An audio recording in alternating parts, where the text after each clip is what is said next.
Welcome back to Tomato Growing Part 2. I didn't think I'd have to do 2 parts, but apparently I do. So in the first part, we talked about different types of tomatoes. We talked about how to plant them. We talked about staking, and we got into pruning, and I told you about the tomato hornworm. In my experience, the tomato hornworm is probably the only pest that's going to really bother your tomatoes around here. My secret to eliminating hornworms is to plant basil in between my tomato plants. And I heard somewhere that that will repel the tomato hornworms. And I have found that to be true. The only time I have had a hornworm, I've only seen one in 3 years of growing here, it was on a tomato plant that I actually stuck in my herb garden because I had rooted a sucker. I didn't have a place for it. I stuck it in my herb garden it wasn't next to basil at all. It was next to my anise hyssop.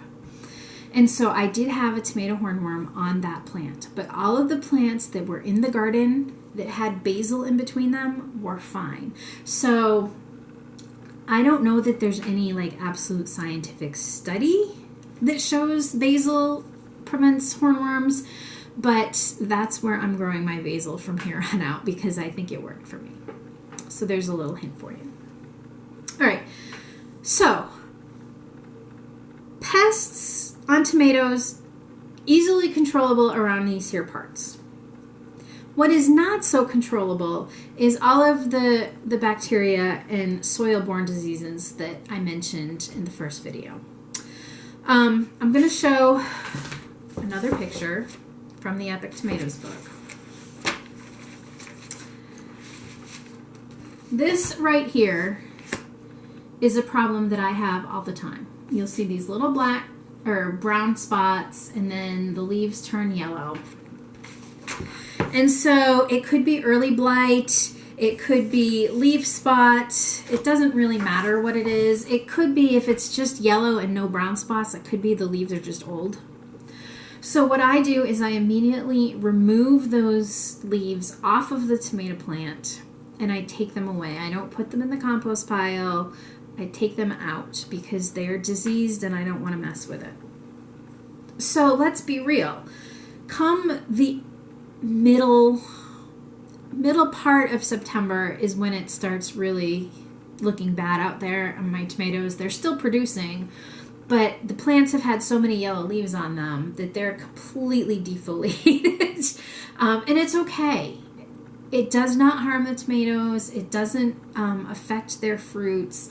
So it's not uncommon to have the first 3 feet of leaves completely gone from my tomato plants.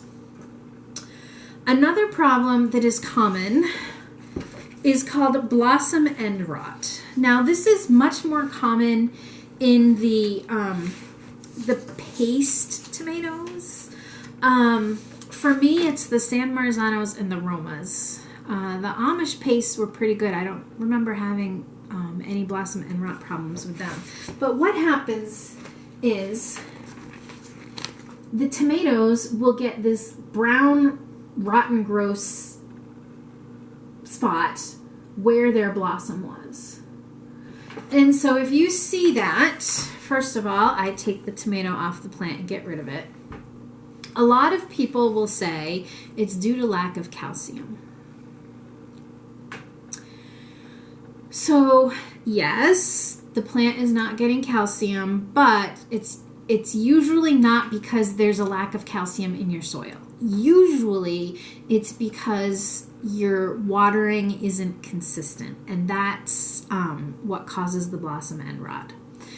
So in my experience, I have found that the plants usually take care of themselves. Usually it's the first couple of fruits on the plant that might have blossom end rot, and then it's fine without having to do anything. Right? Some people will crush up Tums and put it on the ground around the tomatoes, hoping that they get, that there's calcium in there. But I've just never bothered because in my experience, it usually works itself out. All right, so speaking of watering. Some people think they're wonderful plant parents and they go out and they water the plants every day. That is encouraging the roots to grow up towards the top of the soil, because if you water your plant with a watering can for 5 seconds or 15 seconds, the water isn't going deep into the soil. So it's encouraging surface roots. What you want to do is encourage the roots to go down deep, because the deeper they go, the more they can get the nutrients that they need from the soil. So you're far better off watering deeply once a week. The rule of thumb, everyone has heard it, is 1 inch a week. What does an inch look like, right? So what I usually do is I count. And I've tried to figure out, so I've taken a 5-gallon bucket and I've counted how many seconds it takes to get an inch of water in that bucket. And then when I'm watering by hand, because anyone in these parts of New England, not anyone, but a lot of us in these parts of New England are on well water, okay? So either we can't water the garden because it's such a dry year, we're afraid of running out of water in our own wells. That happened last year, right? So there aren't a lot of people in these parts that have drip irrigation systems set up for that reason. We have a rain barrel that we've set up on a detached garage on the property. And so that rain barrel fills with the rain, and then it allows me to water by hand if I'm afraid of the well running out of water. So what I did was I counted how many seconds it takes in order to fill a 5-gallon bucket with an inch of water.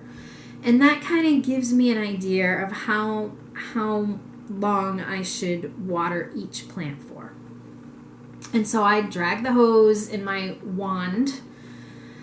That wand, I tell you, is fantastic. So if you are a hand waterer, get 150, 200 feet hose, whatever you had to do to get to the garden, and then get yourself one of those wand waterers, because it makes such a difference. And so once a week, give it an inch of water if it hasn't rained. Now here, again, in New England, we are famous for the thunderstorms that roll through in normal years. Last year was not a normal year. So usually those will drop enough rain so that we don't have to do a lot of watering in the garden. But if you do, water thoroughly once a week and your plants will be okay. All right, so now it comes time to harvest your tomatoes. Now, a lot of people have said to me, oh, I can't grow tomatoes. The birds are always pecking at them. Or I can't grow tomatoes because the squirrels get them before I do. You can grow tomatoes, all right? Because the birds, first of all, are after water. They don't care what kind of fruit. They are just after the water in the tomatoes. So a solution there is just to put some water out for them. Get a bird bath. Get a trash can lid and turn it upside down, fill it with water, stick a rock in the middle. That's a perfectly wonderful bird bath. All right, give them a water source and they will be less likely to peck your fruits. Squirrels are a little bit harder, right? And they're infuriating. But they usually do not touch tomatoes unless they are dead ripe. And so the solution for those of you who have critter problems is to pick your tomatoes early. Now, some people will say, oh, the maximum taste is if the tomatoes are ripened completely on the vine. I have done experiments and I cannot tell the difference between a tomato that was picked ripe on the vine and a tomato that was picked a couple days early and left to ripen in the house. Okay? So you can pick your tomatoes at any point in time you want. As soon as they start blushing on the tops, as soon as the color starts coming in on the tops, you can pick that and that tomato will continue to ripen off the vine, right?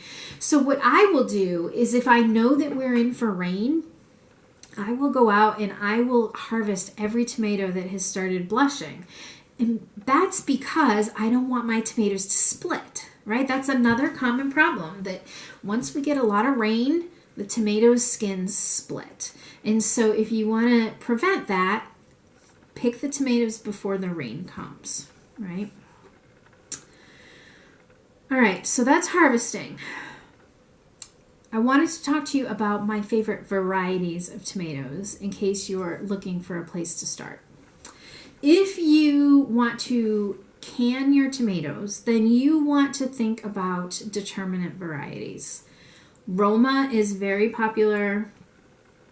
San Marzanos are very popular. My sister-in-law, I think, grows 24 San Marzano plants and 1 slicing plant because she has a daughter who likes sandwiches. I cannot grow San Marzanos to save my soul. I have tried for 3 years running, and they are small, and they are blossom end rot, and they are just not worth my time compared to the Amish paste. The Amish paste are big and meaty, and they're just fantastic for processing. Opalkas are another one that I really like. If you think about it, to sauce the tomatoes, I roast mine first. So I cut them and then I throw them on a pan and roast them. And it takes the same amount of time to cut a little teeny San Marzano as it does to cut an Amish paste. And I'm getting so much more bang for my buck through the bigger ones. So I personally don't grow San Marzano, but a lot of people love them. So Roma, San Marzanos, like I said, my favorite were the Amish paste and the Opalkas. Now, I did notice on the Amish paste and the Opalkas that as the season goes on, the tomatoes tend to get smaller. But that's okay. I'm all right with that. My favorite cherry tomato is Berry's Crazy. These, well, not this pack. I just bought this pack. But I was introduced to this variety because it was a free seed packet in an order from Baker Creek. And I grew them and I loved them. And you guys, I made the mistake the first year of planting 5 plants. I think it was 4 or 5 plants. And I could not keep up. Like, the average family needs 1 Barry's Crazy cherry, and you will have so many tomatoes you won't know what to do with them. If you are local, you won't be able to find these anywhere. But I will be starting these from seed. I'm hoping to have a seedling sale. So I will have these if you're interested in them. I don't like raw tomatoes. I will eat these. They are very sweet. I just can't say enough about them. So Berry's Crazy is my favorite cherry. Last year we also grew black cherry, which is a favorite variety amongst a lot of the tomato connoisseurs. I couldn't tell the difference between them and any other cherry. So, Sun Gold is another favorite that a lot of people, and the Sweet 100s are the cherry tomatoes that I've heard the most good things of. All right. My favorite sandwich tomato. It's not what you think. This is Dr. White Cheese. This is a huge yellow tomato. It's very mild, which is probably why I like it on a tomato. I have yet to find a red slicing tomato that I am gaga over. I did a taste test last summer, and actually there's a video on the YouTube channel, so you can look for it, where I took all of the tomatoes that I had ripe at a given time in my garden and took them, my family and I did a taste test, and there was no consensus on the favorite tomato. So I'm going to repeat it again this year, because I think I grew 25 different varieties last year, and maybe there were 10 varieties in our taste test. I don't know the exact numbers, but it wasn't nearly all of the varieties. So I intend to have another taste test just to see. We all had fun doing it. It was interesting to see people's comments about what they liked and didn't like. My favorite purple tomato is not Cherokee purple. That is a lot of people's favorite, but mine was Purple Russian. again, I grew this variety because it was a free packet that I got from Baker Creek, and I absolutely loved it. So it was a purple tomato, and for those of you who are not familiar with all of the different types of tomatoes, it doesn't mean it was actually purple. It means it's red with some brown in it. My parents refused to eat any of the purple tomatoes that I grew because they looked rotten. It tasted great. So Purple Russian was my favorite. Again, you're not going to find that variety anywhere, but I will probably have some for sale at the seed swap. One of the popular grape tomatoes that everybody loves is Juliet. Now, I have grown Juliet. It produces like mad. It's disease resistant. It's a fantastic tomato, except for the fact that it's a grape, right? So it's about this big, and it's just too small for me to do anything with. It's too big to put on a salad. It's a pain to cut it up and put it on tacos because it's so small. I'd rather just, cut a larger Roma or Amish paste. So Juliets are not for me, but a lot of people love them, and they are very easy to grow. You will be able to find them, I think, at some of the big box stores. I do believe that I have seen them. So if size doesn't matter to you, go for the Juliets. I'm trying to think of some of my other favorites off the top of my head from last year. Paul Robeson is another purple tomato that I really enjoyed. It was very similar to Cherokee Purple. It looked the same. It tasted very similar.